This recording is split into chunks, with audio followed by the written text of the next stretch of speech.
Hello and welcome to the two-man power trip of wrestling. I'm your host, JP John Paz. With me today, very special guest. He is, of course, a former IWF superstar and a former WWF superstar. He is known as Big Ron. Of course, he is Mr. Ron Shaw. Ron, welcome to the two-man power trip. How you doing? Doing good, John. I hope it's a great evening there in, I believe it's Asbury Park, New Jersey, as it is Yes. here in Fort Myers, Florida. It's a beautiful 73 degrees right now. Wow, nice. It's I Yes. think 33 here, so it's not You, great. you, you, you can have it. Yeah. Oh man, some of these Decembers, oof, they're rough. Or these winter months Oh, are I rough. know. John, I believe me. I lived in Philadelphia. I was born in Philadelphia, and I know all about those winters. And there's just so much of that you can take. So, what is going on in your world? What have you been up to lately? Anything wrestling?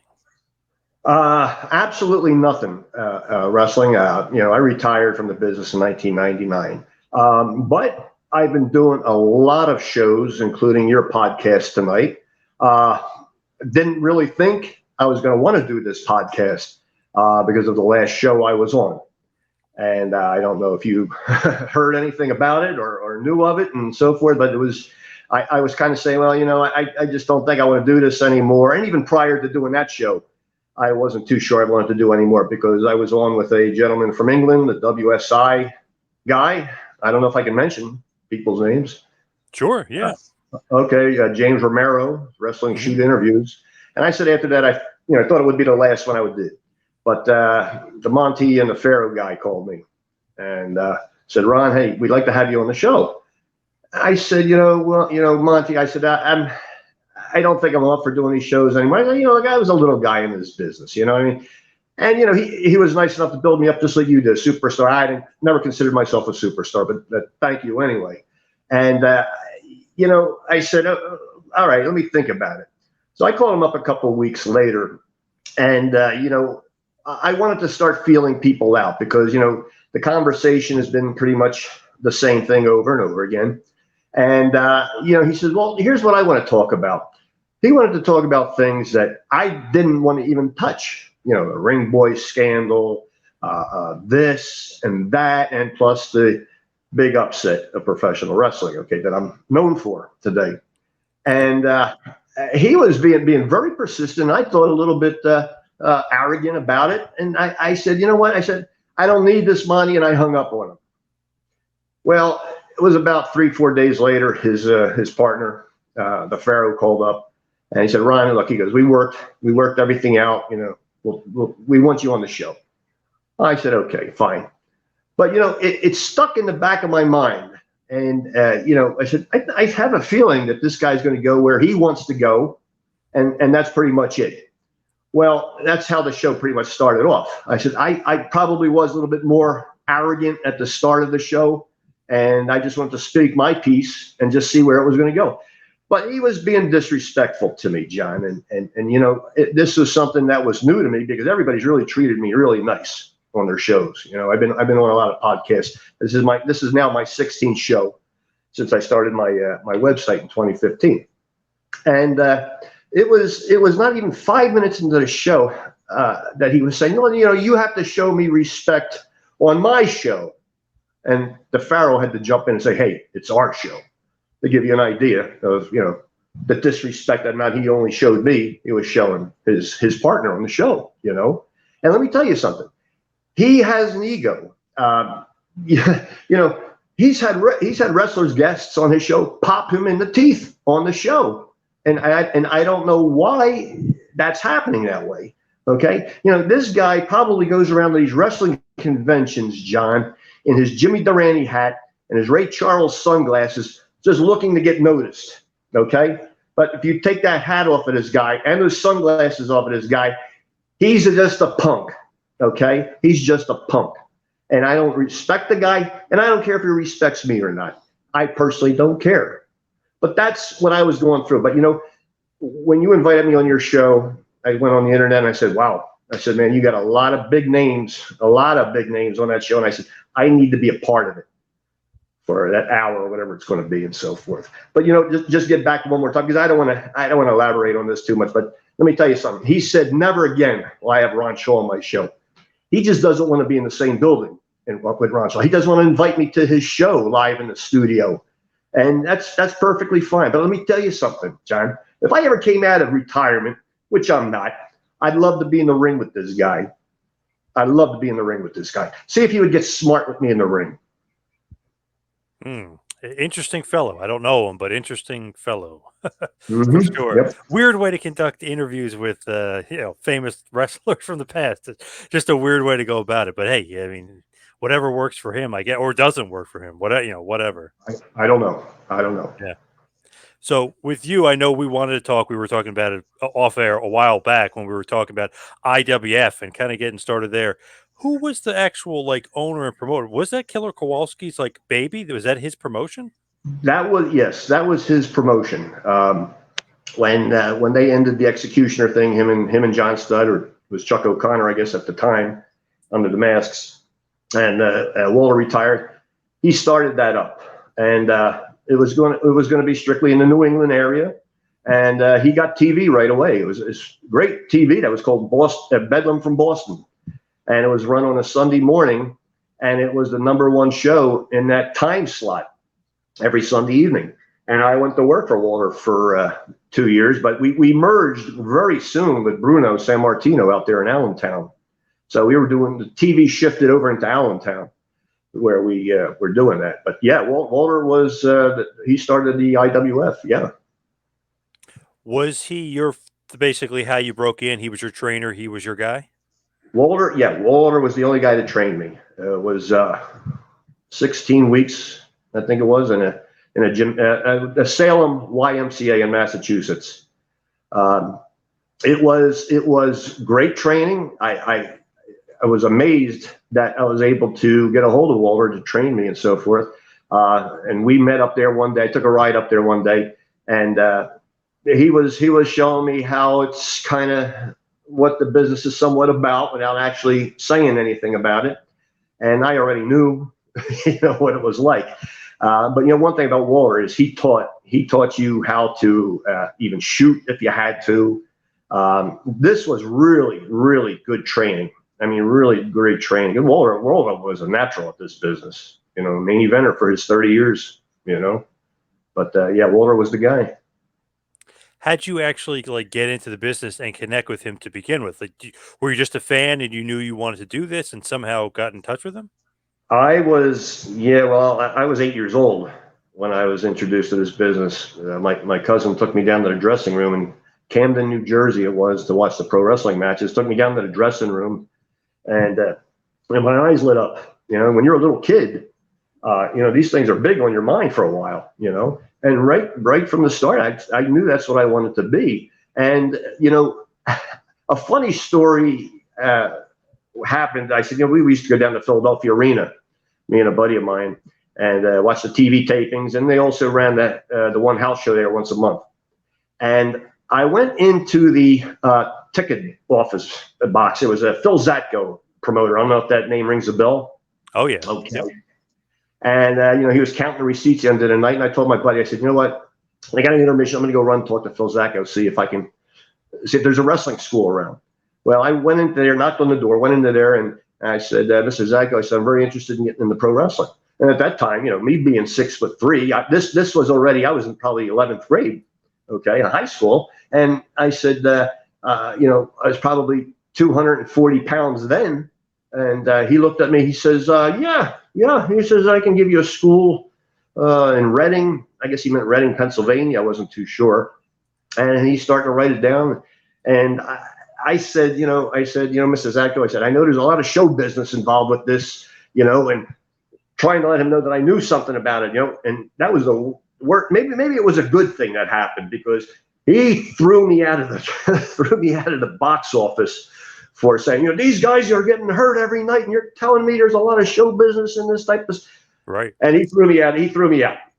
And maybe that was a good thing, and that was the only first time that I pursued a wrestling school until I saw Walter's school on it was a weekly evening magazine, half-hour magazine about his school. And I actually called up our Philadelphia station, and they gave me his phone number, and I called him, talked to him, and that was it. That's how I got a hold of Waller. When you are breaking in, like you said, you were a fan, you were interested. Did you know, like you knew the showbiz? Did you know like everything, like basically the kayfabe world of wrestling? Were you aware? Yeah, I think I was, because I watched it so much.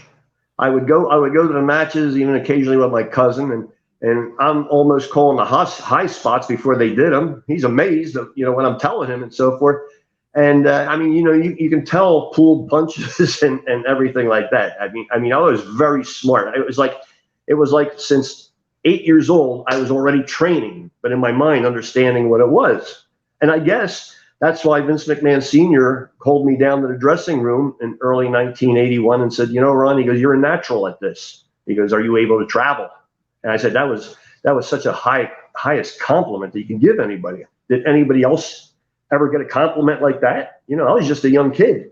And that's exactly who I wanted to go for. When I left Waller School, I said, Waller, I want to go to work for the WWF, where a lot of guys, maybe not understanding it, but sometimes they want to go somewhere else where they can get a name, and then come to the major promotions and work there. But I said, something. I said, I want to go there. That's where the top money is in the country, and it worked out. It didn't take me long before they were booking me regularly. At the end of 1980, in 1981, I made an awful lot of money in 1981 because I was working as the executioner. I was working as Ron Shaw, and sometimes twice in the same show, doing double house shows in like Boston, or not Boston, but the Washington Cap Center in Baltimore, which are only 45 miles apart from each other. That's in the same day. I made a lot of money, so I did the right thing, apparently. So 2 paychecks, huh? If you wrestle twice, you're not just getting one check; you're getting two. You're getting paid twice. Yeah, exactly. When Kowalski is training you, does he tell you he can get you into WWF? Is it just known he can get you into WWF? Like, what's like the kind of protocol, or do you say, "Hey, get me in WWF"? Like you were saying, like you wanted to work there. Well, I think since he was already running his own promotion, he wasn't exactly, if anybody went up to him and asked him to go work somewhere, I imagine that may have happened. I don't know. It seemed like a lot of the guys when I left there. I know one guy, John Callahan, who now does a Sergeant Muldoon gimmick as a manager and so forth. I mean, he did a lot of work in the WWF, mainly in the New England area. He'd come to TV tapings too and so forth. But they were doing a lot of their own IWF shows. And then I guess, later on, many years after I left there, I guess, he was training some of the other big names who went on to the WWE. And, but at that point, that was the only promotion around, pretty much, But I knew right off the start where I wanted to go work. And I said, I can understand, probably how I'm going to be used, And fortunately, they used me as a heel, which is a good thing, because when you're a baby face, you're just getting knocked around all the time and just get a bad reputation. And that's pretty much the way it is. So when you first get in and you're starting with WWF, is it Allentown, PA? Or are you starting to do the TV tapings? Is that how you kind of break in on TV, or were you doing house shows and stuff? No, right off the start. Well, Gorilla Monsoon gave me a call 2 weeks after I left Waller School, and he says, Waller talked to me. He says, you want to do TV? And I said, yeah. He said, come on up to Allentown. So I did Allentown, and my first match there was against Tony Atlas. Okay, very first match, and he told me to come back again several other times, because it was every 3 weeks they did the tapings. And then he told me to come to Hamburg, which was All-Star Wrestling. And then I started showing up in little spot shows around Philadelphia. They ran a lot of shows in Jersey, South Jersey, and it was just a 45-minute drive. And I'd go there many times, and Monsoon was the agent. And he would say, Ron, you got your stuff? I said, yeah, get dressed, because they were short somebody, or they wanted to put on another match, I don't know. And so there was many times I actually worked. Then they started booking me. And the last 3 months of 1980, I was getting 3 to 4 shows a week, which was pretty darn good, So, and plus it helped, John. I was 6'3". I was probably the biggest, tallest guy there. You know, when I first started out, my weight was low because I lost a lot of weight living in Salem, Massachusetts for a while, you know, and I was just starting to get my weight back up and training, lifting, getting bulkier and thick. I may have been 230 pounds when I first started doing TV there, but the weight came back to one where I was maybe 260. I did touch 270 a few times, but being 6'3", you know, getting one of these little guys and they're beating this big guy like that, and it, you know, it looks a lot better. See, so that's why they kept me as a heel pretty much. I didn't maybe look like a heel, but I was. So it worked out well. What did you think of Gorilla Monsoon? You're mentioning that he's kind of the agent and stuff. What do you think about big old Gorilla? Gorilla was a nice guy. Oh, such a great guy. Always giving me help. You know, he gave me a pair of his boots when I started doing the Executioner gimmick, and gave me a pair of his old black boots. And they were kind of short at the ankle, and I had to take them to a shoe place to add an additional 5-6 inches onto it to make it a higher boot, you know. But Gorilla Monsoon was a very nice guy, great guy. Easy to get along with? Oh, very easy, very easy. Yeah, you could talk to him anytime, and then you know he'll listen to you, and very important to the business. What did you think about Vince McMahon Sr.? Great guy. You know, this is a guy who took me down the dressing room and told me, Ron, he goes, you're a natural at this. He was a gentleman. I mean, you know, he conducted himself like a true businessman. You know, walked around in a nice suit and just was so calm, relaxed, and you know, there was a story one time I had wrestled in Norwalk, Connecticut, I believe it was. And it was a spot show, and you know, they would give you an advance at the time, sometimes $50 or $100, you know. And I think that show paid $300. And some of these things I can remember, some of the things I can't, you know. But this particular show, and I'm wondering how come I didn't get paid for the rest of this show, you know. So one day I decided to go in there. I knocked on the office door, and Mr. McMahon, you know, Senior, he said, "Yeah, come on in, Ron." I said, "You know, sir," and I always called him sir or Mr. McMahon. I said, "You know, I didn't get paid for Norwalk, Connecticut." He goes, "Okay." And he checked his briefcase. I guess he went to see what the payout was for that, and gave me $250 right there on the spot. You know, never had to beg, plead, or anything. but you know, it's not just that. The guy was a gentleman. I mean, there's nobody in this business can say anything bad about him. Was it a mistake that you didn't get paid? That was just yeah, it was a mistake. Yeah, it was a mistake. I can't clearly say if at the time, because we used to get paid cash. Okay, when you went to the TV, they finally give you the rest of the money from the past 2 or 3 weeks sometimes, and then it went on to them just sending you checks in the mail. So I can't remember if it was a check or it was cash at the time. That part I don't remember, you know. But it was an accident. He's a very honest guy, though, it seems. Or was. Tremendously honest. Yeah, we're talking about Vince Sr. Yes, tremendously honest. What is the story of him walking around with like quarters all the time? What was the thought process behind that? Well, I guess it's just like you or I sometimes. We might have our keys in our pocket, and we're just our hands in our pocket, we're jingling those keys, or sometimes what I like to do is I'm walking into a department store. I have the keys in my hand, and I got my finger through the key ring, and I'm just tossing them around a little bit, so forth. I don't know. I didn't think of that as anything abnormal, but yeah, he did that a lot. You know, did that a lot. Yeah. Yeah, it's funny. It's something the wrestlers always said. Like he had the quarters, like you you hear the click clack of the change. Yeah, he'd just be, you know, a little bit like this, and then maybe one hand he's just shaking them around pretty much, and I don't know what that meant to him to do it, but yeah, it was quarter. I guess it was quarters. 50-cent piece would have been a little bit too big, but you know, great guy, amazing guy. Hey, I wonder what the psychology is behind that, or if there is even anything behind it. Like why I do not know. I'm not into that psychology arena.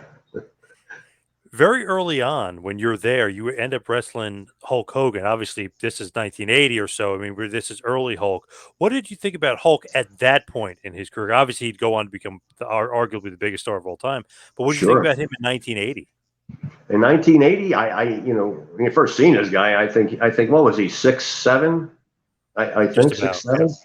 Yep. and as big as he was, and having that type of a body on him, and that long blonde hair, I said, man, this guy is huge. And the first time I saw him was in Allentown, because the dressing room was just one big hallway, just covered by what do you want to call it, cloth or canvassing and so forth. So everybody was there to one dressing room. So you look at everybody and see everybody, and I say, this guy is huge, and I worked with him one time in Allentown, and but he was a little unsure of himself. I know he had some experience already. I imagine, I don't know how many years, maybe a year or two, did he have experience? Maybe you know that, John. I don't know, but he certainly seemed a little unsure of himself, because in our match, he sat me up on the turnbuckle and just walked over and gave me a little smack. And it wasn't a hard smack. It was just a little bit like that, and backed off. And then we went into the finish. And back in the dressing room, he says, I don't know why I went for that smack on your face. he just told me that, I shrugged my shoulders, and I said, and he thanked me, and that was it, So, yeah. Was he like as confident as he should have been at this point? And like, what was he like? Because obviously, he goes on to become what he became. But at that point, was he quite ready? Because I've talked to guys like Greg Gagne in the past, and he was saying, like, even when Hulk was in the AWA, he wasn't quite ready yet. Like, he was getting there. So in 1980, is he as good, or did he need a lot of grooming still? I think he still needed grooming. I mean, because they didn't have him there that long that I can remember. That maybe he was working as a heel in some championship matches, and then he went away. And maybe that's where more of the grooming came in, or the grooming was taking care of his first year or so in the WWF. I don't remember too much. Like you say, other people probably know a little bit more than I do on that. But he went away, came back, and that was history. Did you like him as a person? Like, did you guys get along backstage, or you didn't really spend too much time with him?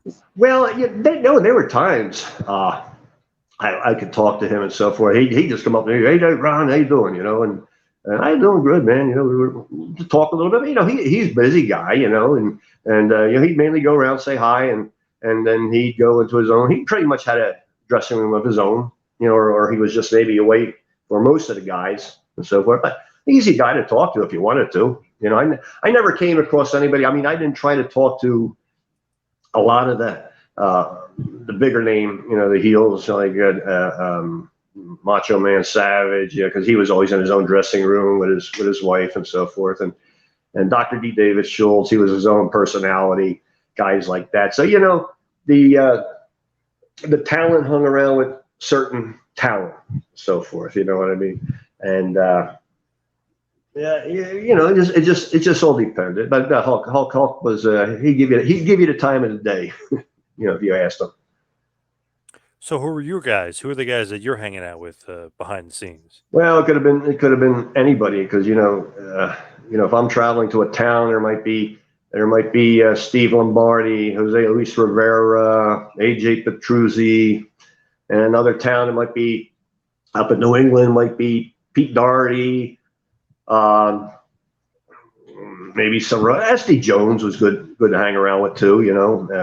Traveling around, I mainly traveled by myself, except in the very beginning, because Tony Altamore, he would drive a lot of the boys around, so forth. So maybe I'd drive up to Connecticut, because we were doing a 3 or 4 city tour up in New England, and I drove at the time. I'm new to the business. I was driving this little stinky car. I forget what the heck it was. Maybe an AMC Gremlin. I think it may have been, And Tony, trying to get out of driving, goes, hey, Ron. He goes, you think we can get all 4 of us in your car? I said, you could probably get all 4 of us in the car, but the damn car ain't going to move, So he'd have to end up driving. But when it got a little bit later, in 1981, I traveled by myself, because I could stop, go, a lot of the guys used to go from the one town all the way to the next town, drive most of the night. I stopped in the middle, so I didn't have to drive.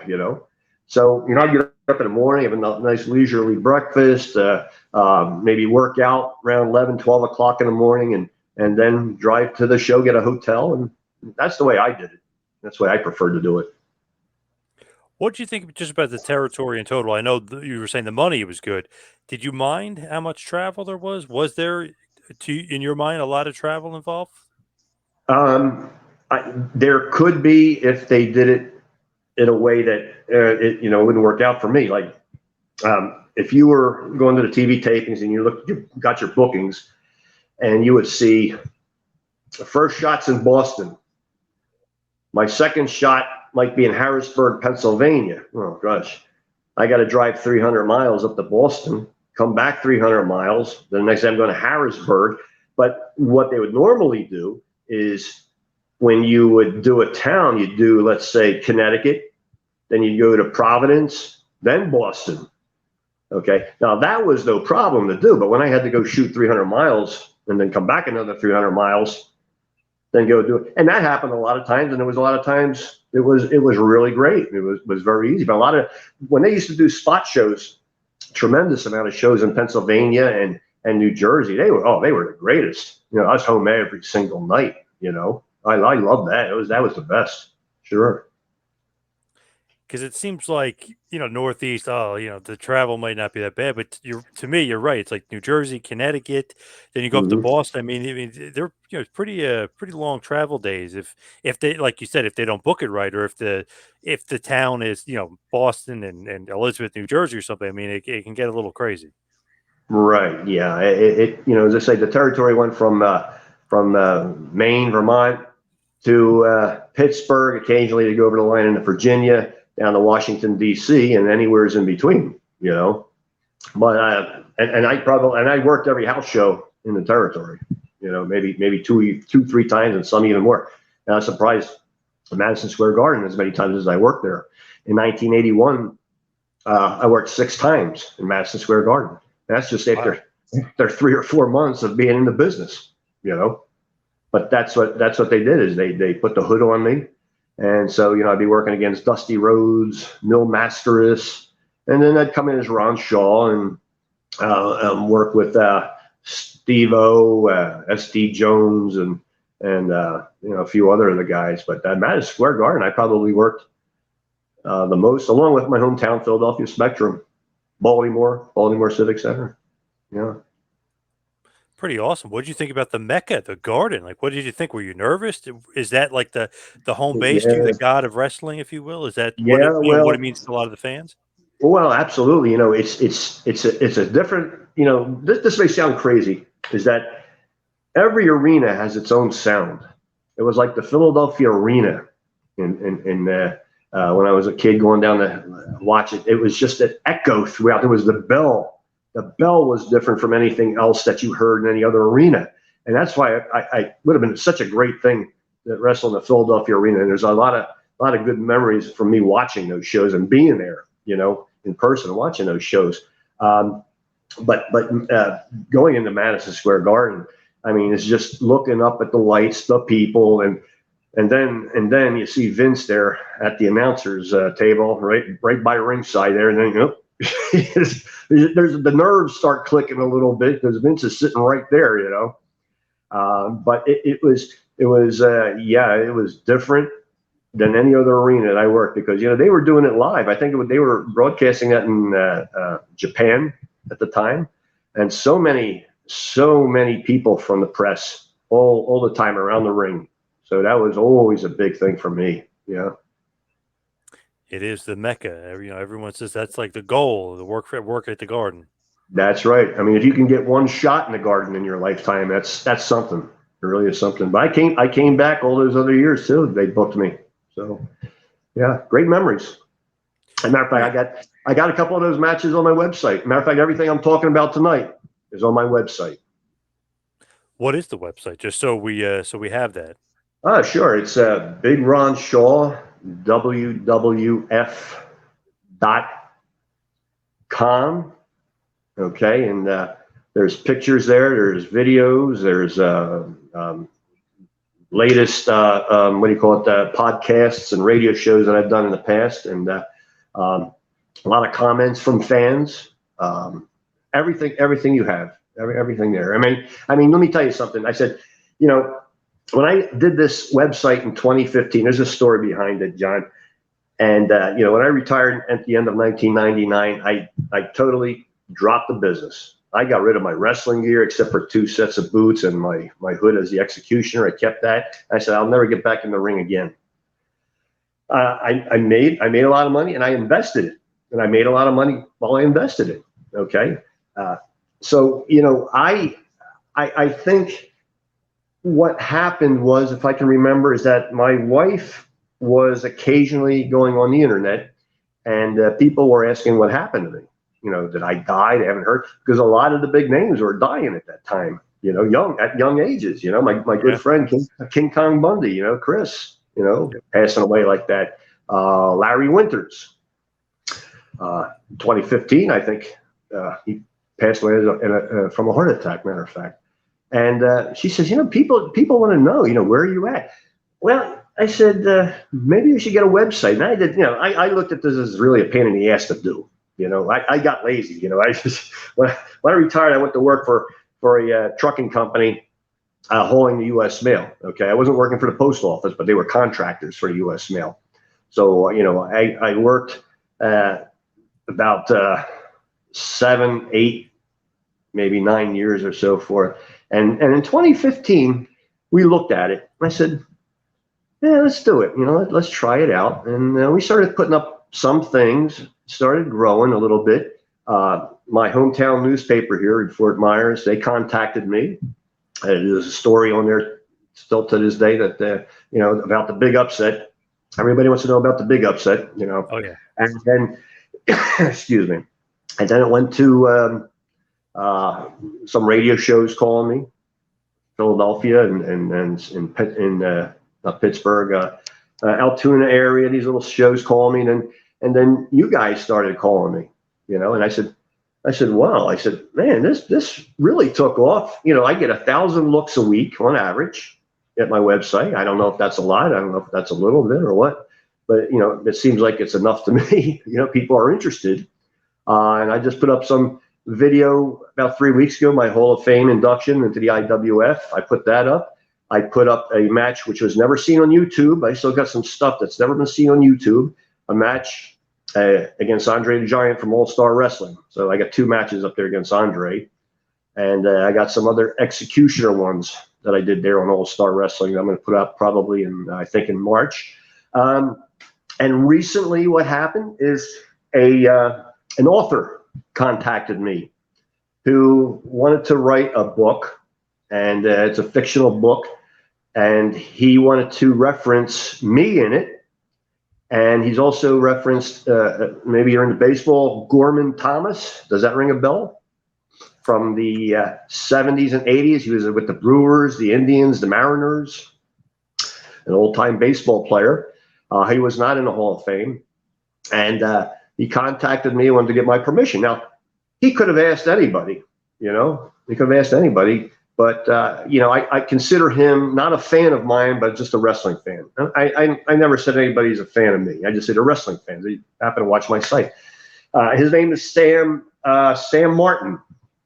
And he's going to be publishing this book at the end of this year, next couple of weeks from what he told me. And I'm going to put a piece of that up in March. So all this was because of my website, you know. So some really fantastic things have happened out of it. I feel like my career has started over again to a point, you know.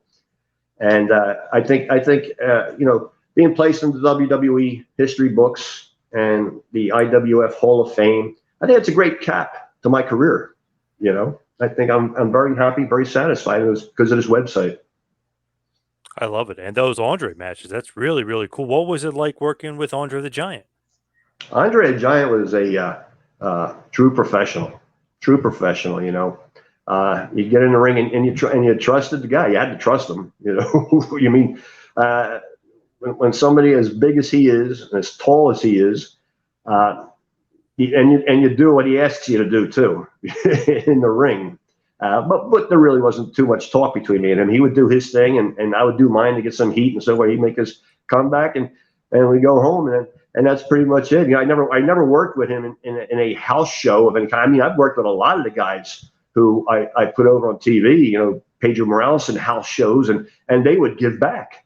You know, Pat Patterson. I got a great match with Pat Patterson on my website from the Nassau Coliseum, and I'm throwing Pat Patterson outside of the ring several times. But you know, they realize, I say, well, you know, this guy did a great job for me, put me over on TV and so forth, and I'm going to give back to him. You know, and it makes me look good. You know, so I'm very pleased. A lot of people I worked with, you know, they were very generous, as I like to say, very generous.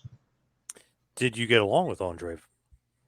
Oh yeah, yeah, oh yeah. I mean, you know, I understand. You know, he didn't like certain people, and he wasn't afraid to show it. But there was a time I was booked in Salisbury, Maryland, and I had gotten there a little too early. That was a Civic Arena, and I got in there early. I was the only one there. I'm in the dressing room, and I see some kid coming in with a big case of, looked like champagne, you know. And I said, "Uh-oh, Andre's here." And sure enough, here comes Andre coming. "How you doing, boss?" I said, "Hey, Andre, how you doing?" You know, I said, "It looks like you got some champagne for the night, huh?" "Yeah, you want one?"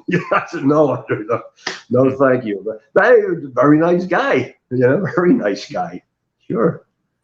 So the stories of his drinking aren't exaggerated; they are actually true. Well, yeah, I don't know what he was in his earlier years wrestling, but I think from what I had heard, and the story goes, is that, you know, when he knew he was like slowly dying of that gigantism disease, whatever that is, yeah, I just wanted to enjoy life the best he could. You know, yeah, he was a big drinker, and Arnold Skolin, you know, those two, they shared many a bar stool together. You know, but yeah, it's a shame. It's just that you know, his life was limited to, I don't know what age it was when he passed away. Do you? Early 40s, I think 43, something like that. He is very early. Yeah. Yeah. Well, maybe it's lucky he made it to 43. You know, it's a shame. But Who there's are a lot some? of but you know, there's a lot of tragedies.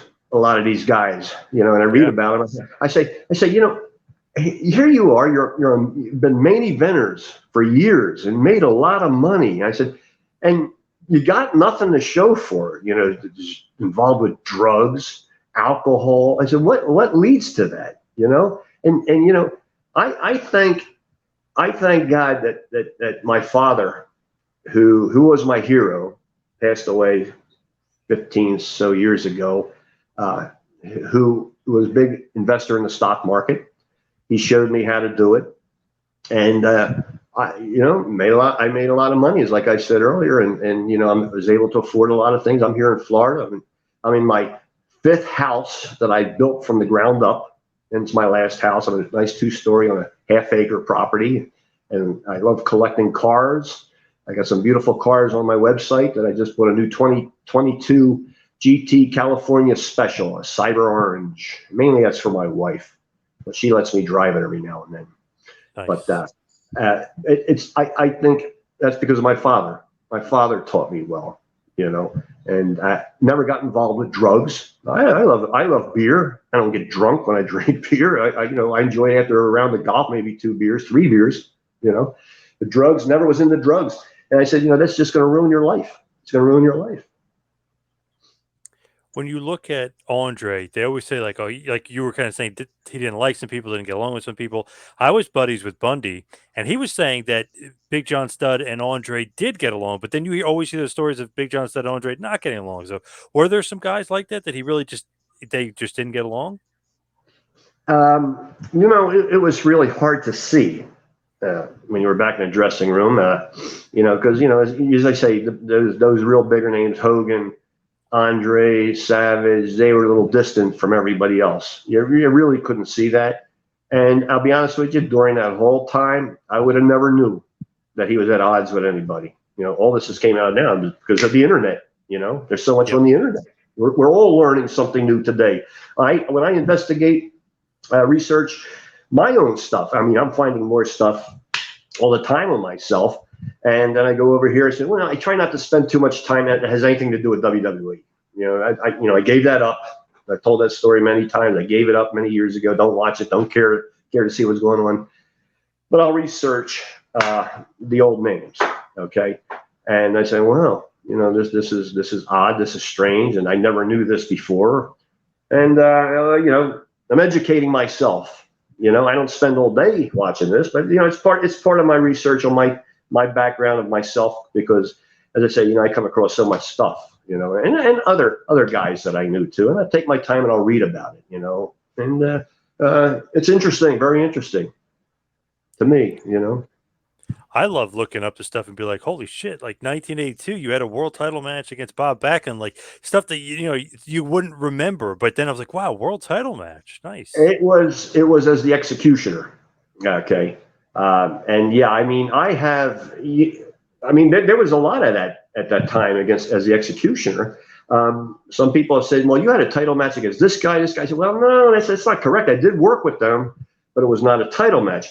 But I did do one in a spot show with Bob Backlund, and it was just something I was going to just mention, and it just went boom right over it. But I think one of the things is that what I want to remember is that these great guys that I had an opportunity to work with, and that's what my website is about. It's not about just me. It's about the great guys of yesterday. I pay tribute to Pedro Morales. I pay tribute to Johnny Valiant and Bruno Sammartino on there, And but working, a lot of the people have said, hey, we know what your biggest upset was, but let me tell you something, and it's true. I think, and maybe you can tell me different, but John, I've got the most upsets in professional wrestling history, and I'm talking about names. Okay, I've beaten Iron Mike Sharp in the Civic Arena in Pittsburgh, and plus there was another spot show I beat him in. I beat Rene Goulet in Toronto's Maple Leaf Garden. Yeah. My biggest upset was over Chief Jay Strongbow on Long Island, New York. I pinned his shoulders. And of course, the big upset. And all that's on my website. I've got parts of a lot of my matches that I've worked. I couldn't get everything, but there's the results in the town that I worked in and so forth. And, I've got my share of upsets. People have said you've got the most upsets in pro wrestling history. Some fans have said, well, this guy has so many upsets over these, and the names I've never ever heard of.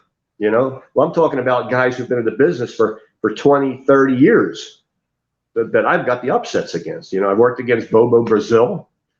I've worked against Dusty Rhodes and so many top names in the business, and like they said, when they do an interview, they said, you wrestled them all. I wrestled Johnny and Jerry Valiant in the IWF, so, a lot of fond memories, working with these guys. These guys are the legends of yesterday.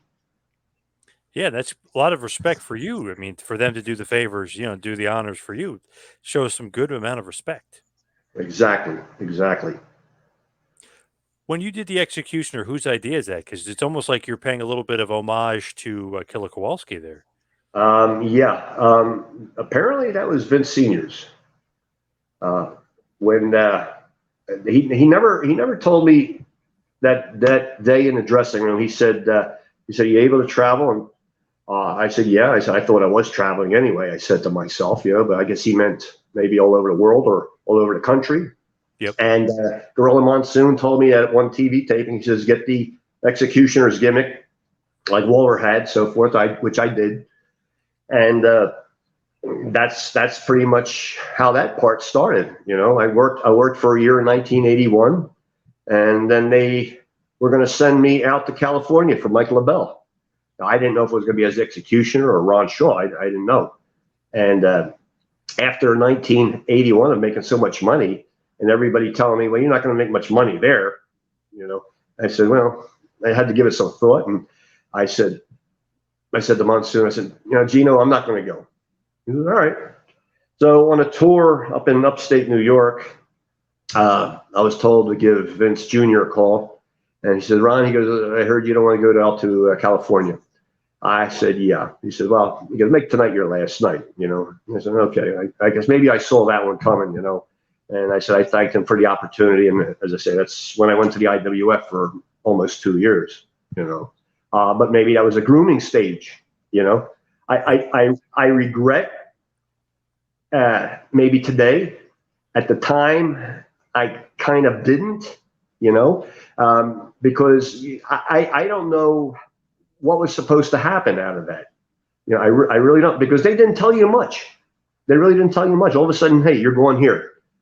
All right, why? You know, I didn't ask anybody why. You know, I'm green. You know, so almost the 2 years that when we merged in the IWF with Bruno and everything, we were working a lot of shows. I mean, I can't say that of all those shows that were sold out, but we were guaranteed. Okay, we had some backers. So the TV was paid for by the backers, and we were getting our guarantees. So, you know, if I went into Ohio, Canton, Ohio, at the Civic Center, and there was only maybe about 500 people in a 10,000 seat Civic Center, yeah, that's not too good, you know. But we got our guarantees anyway, so that's what made it worthwhile. Because I don't think I could have lasted with small payouts, you know. Right. Because when you already had a taste of the money.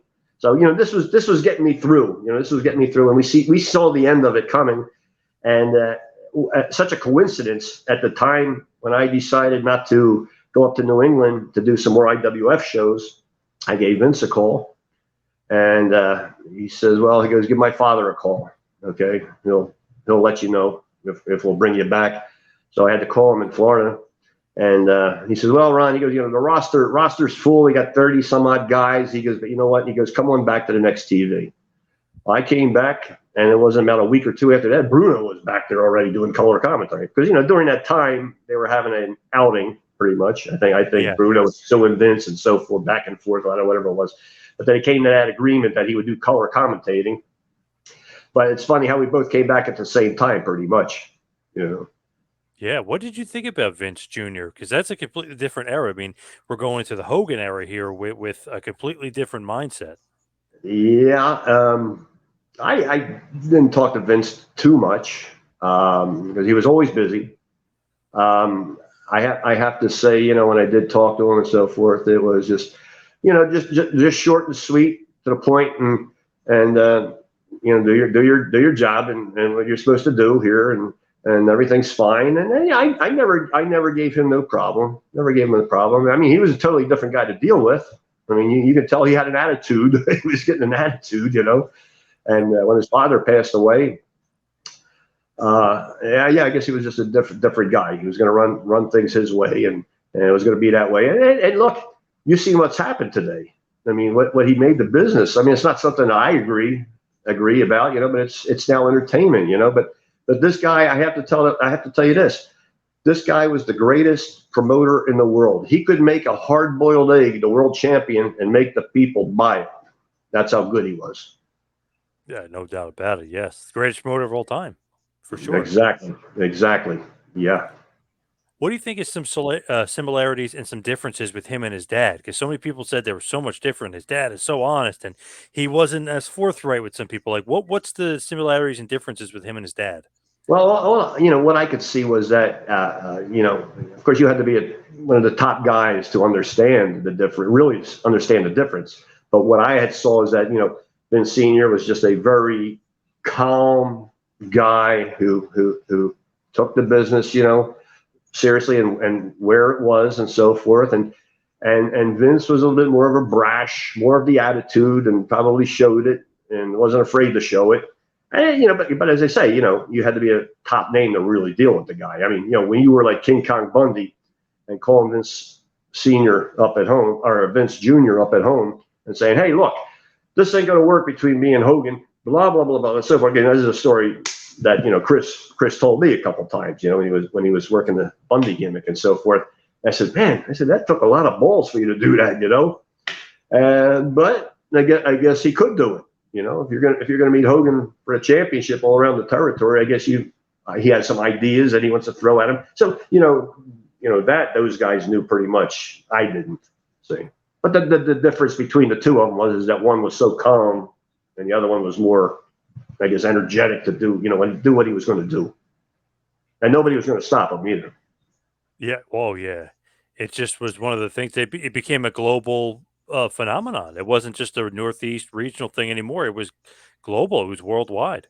Exactly. Yeah. And how can you survive? I mean, yeah. Well, there's the couple companies that are out there now. I don't pay attention to them. I don't know if they're making money or what. I don't know. You probably know that better than I. But apparently they're surviving. They've been there for 4, 5, 6 years, I guess. They're surviving, and Vince. I don't think Vince is trying to do anything about them. I think he gets his guaranteed revenue from what I've read from all his cable. So he's well taken care of. He books all these house shows like here in Fort Myers at our Germain Arena.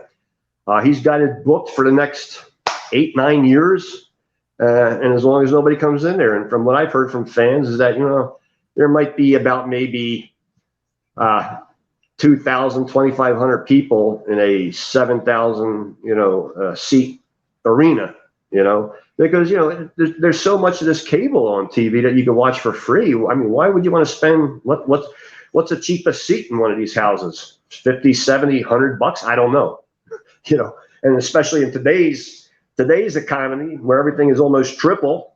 Yep. It's tough to fill those seats, but I think the reason I guess he does that is that he guarantees there's no other company that's going to come in there, so he's got them all locked up. And that's from what I've read. So when you look at it, like you mentioned before, the upset is something that a lot of people bring up to you. November 22nd, 1985, believe it or not, all the way back 1985 on the Prism Network. So it's available on TV in Philly. They're filming it for TV. You beat David Sammartino. What happened with this upset? Because it seemed like, hey, it's Bruno's kid, David Sammartino. He's not losing here. I mean, it's a TV match. And what really happened here? Was he even supposed to lose? So what happened with David Sammartino? Well, John, let me tell you something. David may tell the story, and he has in other wrestling blogs and so forth that, well, I defeated him so many times on TV before that. Well, that's just not true. Okay, the first time we ever met was on Poughkeepsie taping when he first came into territory, and we did a hold for a hold match. I slammed him one time really good, and he picked me up and gorilla pressed me and pinned me. And that was the very first time that we met. So he, when he wrote about some things or spoke about some things, there were some untruths in there. Okay, coming down to that night, that was probably the second time that I was going to work with him, and it was a sold out Spectrum. And I said I think it was about another 30, 40,000 people on cable that night on the Prism Network. Okay. And from, as I say, you can hear his opinion of what happened that night. And then there's my opinion of what happened that night. But when I was down there, Hogan came up to me and he says, "Hey, man, something's going to go down with David tonight." I said, "Okay." And then Bobby Heenan comes back to me and almost tells me the same thing. It was like as if he was going to make an example of me in the ring. I didn't know how to take it. Well, we went out there, and as I say, you can read all the comments you want on this. I mean, there could be comments of 100,000 views on different search engines of this match because it's all over. It's all over, and a lot of people believe in what he said. A lot of people are believing what I said. I said, I went out there, and if you take a look at those first 2 smashes behind his head, there was no pulled punches there. I'm just going to tell you that right there. And that match went on the way it was. He did say in an interview on the Monty and Pharaoh show that I was the better man that night. I did hurt his back, and I pretty much kind of retired him that night. I understand that he didn't even take a shower. He went right back in his car with his wife, and they went right back to Atlanta. And that's the last they heard of him. But yeah. I mean, there's still. I mean, still, this thing is still fresh today, John. I mean, people are still, talking about it, and it's amazing. I never thought of anything about it until the internet was born, and it's crazy. It's really crazy. Yeah, definitely a surprise. So you kind of took it as he was trying to maybe take some liberties with you, and you were defending yourself, kind of thing. That's the way I kind of took it, and sometimes you have to do something before the other person does. I had experiences before with this, especially I think it was my first year in the IWF out in Pittsburgh. It was a football player who was trained, and he was pretty well put together, but he was my height and so forth. And we're working out there in the ring, and he's not selling. And I'm trying to wise him up real quick. I said, you're making me look like an asshole here, and we're not having a match, And we lock up again. We're doing things. He's not doing what he's supposed to do. I got pissed off. I put him in a reverse armbar. I drove him right down to the mat, and I hyperextended. And I know I did some damage to his elbow or his shoulder, okay, because he couldn't work anymore. He left the ring right away. And there's even a writing that I've got that people wrote about it. He said, don't mess with certain guys like Ron Shaw, Charlie Fulton. They got tempers. They may not show it, but they got tempers. And I did have a temper. I know I got a temper today. I've got nothing to take it out on anybody. I knew I had a temper back then, but I didn't want to get in any battles with anybody. I was in a shoot with me and Dave Yohannan. No, me and a young guy who used to sit around ringside in Allentown with his mom and give out roses to the wrestlers, to the baby faces. He was a young guy. And I come to this show and I see him. He goes, "Hey, Ron," he goes, "remember me?" I said, "Yeah." I said, "You used to be with your mom. We used to be, I think, the flower lady, rose lady, whatever it was." And here he is. I'm working. He's working with me in a tag team against, I think it was Sika and the nephew. I forget the nephew's name. Not Sam, Tonga kid. Oh yeah. Yep. Okay. And he must have said something in the dressing room. Dave Yohannan comes up to me and says, "Hey, Ron," he goes, "just go with it. Just go with it." I said, "I don't know what the hell that means." I wasn't being part of this thing, but he said something in the dressing room, and all of a sudden they start beating the shit out of him. I mean, they were jumping off the top rope. He was spitting out blood at the end. I never even had a chance to tag out with him. They just mopped him up real quick, pinned him, and that was it. That was his first match and his last match. I know that for a fact. Wow. He got so injured, and yeah. I know if I would have tagged out there, which they weren't going to let him do that. He wanted to tag out with me and so forth. And I said, I know what this is about. And I said, the poor kid, I don't know. Still to this day, I don't know what he said, but he had to mouth off in the dressing room, say, "We're going to do this. We're going to do that." You don't do that. Your first day or whatever it is, you just shut up and listen. And it's really a shame, but that's the business, It's the business. People say this business is fake. It's not. It's predetermined, yeah. But and I take offense to saying that they say we're actors. I don't look at myself as an actor, and I never did. Everything was contact. I laid in punches. I did this. I had to stiff a few. If I got stiffed a few, you got stiffed a few. So right. It wasn't fake. That term is actually insulting. That's just that's the term they used to use back in the days, like jobber. That's what the fans' terminology is. We never use that in the dressing room. Nobody ever heard that. If Monsoon came up to me and some kid and says, "Hey, we're gonna put Ron over tonight," we're gonna put Ron over tonight. He doesn't say you're gonna do a job for Ron tonight. See what I mean? Right. So, right. The terminology, that's all the fans' terminology. And I don't take offense to it. There's out there Ron Shaw, jobber taking on. That don't offense me, Don't bother me one bit. There's smart fans, good fans out there. And then there's the ones that need to be enlightened a little bit more. They still think part part of it is real, and you know, and I get some of it sometimes, you know. I mean, even today's stuff that's been so pushed as entertainment, you know, they got stuff on the on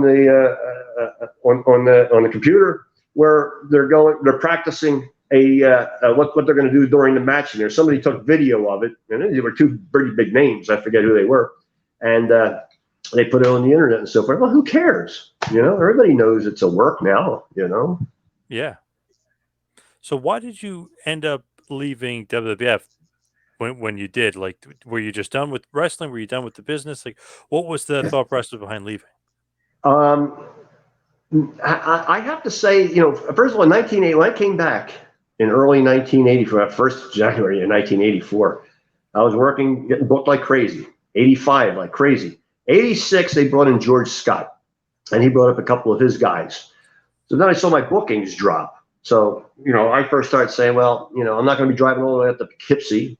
I'm not going to fly up to Canada to do the other taping, you know, even though they paid your airfare and so forth. That's just not worth it to me, you know. I said, if I drop down from 5 bookings a week down to maybe 2, you know, that's not too good for me. So in 86, Rick Martel was leaving, going back up to Dino Bravo up in Montreal. He said, Ron, he goes, why don't you come on up? I said, nah, I said, maybe my bookings will come back. But then 2 weeks later, we talked again. He goes, look, I'll fly you up. He goes, we'll do TV and you'll get a couple house shows around it. He goes, just let me know what your bookings are with Vince. I know you don't want to lose them. And so I not only was I doing it, and he was doing this about every 2 weeks. So I was getting an additional 8, 9, 10 shows out of him. And then I was also getting work with Crockett because I did some shows with them earlier. And I gave him a call, and they said, well, yeah, you know, come on down to Baltimore and Virginia. It's nothing. You don't have to do no TV, nothing like that. And they were just trying to help me out because I was always there. You know, if you called on me, I went. Right. So they were helping me out. So I was working. 86 was a busy year, probably the most travel that I've ever done. But, you know, I made less money because I wasn't working with Vince. So came back in 87. They started booking me again. 88 started to go downhill. And they were like eliminating guys like me, Fulton, and using guys like SD Jones and Mike Sharps, those type of guys to put over the bigger stars. See what I mean? Right. So those bigger names are putting over the new bigger names. And so my booking started dropping. And then this NWF opened up the same year. So I went with them for 2 years. So that's when we did the Executioners gimmick, me and AJ Petruzzi. And I've got those matches also on my website too. So 1990 came around. I opened up a wrestling school with Larry Winters. And then we merged with a Joel Goodhart. I don't know if you know him. Yeah, TWA, right? Yeah, TWA. Exactly. And they were using me pretty much as a manager type of a thing. And I didn't really care for that too much. I did do a big show at the Philadelphia Civic Center there where I was a guest referee between the Sandman, who was one of the guys I trained, me and Larry Winters trained, and a young guy, forget his name, where I was a guest referee. And we did something there at the finish. As I say, that's on my website. We did something at the finish where the fans started bombarding me with trash. I got out of the damn ring, ran back, and somebody yelled out, man, Shaw, I'm going to stab you tonight. And I created so much heat in that match. Yeah, I mean, you have to go see that. And but I just didn't, I wanted to be back in the ring, wrestling. So I started thinking about it, and I gave Walter Kowalski a call, and I said, Walter, I said, thinking about getting out of the business. I said, this is this way, and this is going on. And he goes, how's your passport? I said, oh, it's up to date. He goes, I'll give your name to somebody. Are you able to travel? I said, yeah. So I think primarily most of the 90s, like the first week of each month, I got booked overseas, was to a lot of places, a lot of different countries. And I was still working for some promotions, just not the TWA, to fill it in. So I worked 20 years, never had to have a part-time job. I made a living. And just at the end of 1999, I said, well, that's it. I think I'm done. I wanted to move down here to Florida. And that's what I decided to do. I said, when I decide to do something, I do it, And it was the right. I took 2 years off completely, and I had a friend down here that I met, and he says, "Hey," he goes, drive a truck, haul U.S. mail. It's great money and so forth. I said, okay.